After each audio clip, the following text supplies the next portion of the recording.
Today we're going to read A Watery Grave. I want you to remember that good readers group words into phrases using punctuation as a guide. I want you to really listen as I read the different stories and think about how I'm using the punctuation as I read. Remember, you will have questions throughout the story.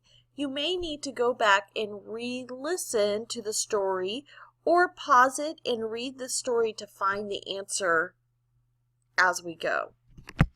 A Watery Grave. In 1996, on a cold, clammy November day, divers from a company called Ingersoll were fishing up for the day. Dedicated to finding and exploring shipwrecks, they were searching Beefront Inlet off North Carolina coast. According to historical records, here lay the Queen Anne's Revenge, once a flagship of the notorious pirate Blackbeard. Company divers had been surveying the area, unsuccessfully, for almost a decade, but today, the crew of elite shipwreck historians aboard the staging vessel heard a loud commotion. Divers had discovered a huge mound of cannons, anchors, and other artifacts, including a bronze bell inscribed with the date 1709. After inspecting these relics, underwater archaeologists agreed that this site probably contained the wreck of the Queen Anne's Revenge. It's not surprising that the waters off North Carolina were once a draw for pirates. Britain's anti-smuggling laws restricted their activities, which was an annoyance to them. According to the Atlantic, however, the colonies posed no such problem.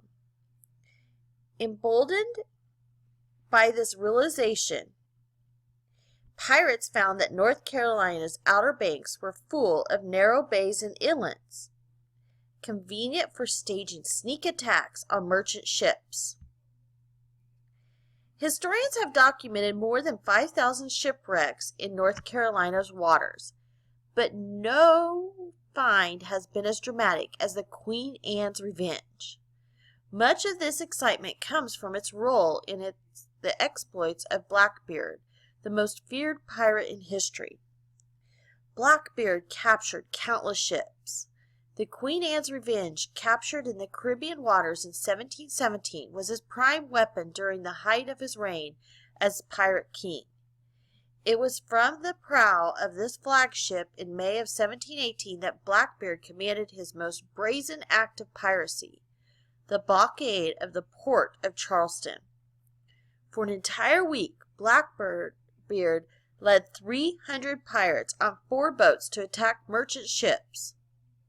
Once secured, Blackbeard climbed aboard his prizes to raid their contents and bundle up stolen treasures. However, the site of this campaign was also where both ships and pirate met their watery deaths. When his flagship sank in June of 1718, Blackbeard escaped, only to die in a battle there a mere 5 months later. The coastal waters that appealed to the pirates posed many hazards. Sailors know that when they pass through the Cape Hatteras, paying strict attention is of critical importance. Here, an area called the Diamond Shoals extends 14 miles out, full of shifting sandbars that lurk under the shallow waters. These hidden dangers have caused many a ship to be demolished.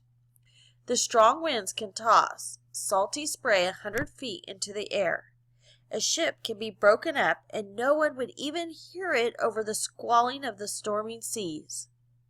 In a book about the area's many shipwrecks, author David Stick writes, "You can stand on Cape Point at Hatteras on a stormy day and watch 2 oceans come together in an awesome display of savage fury.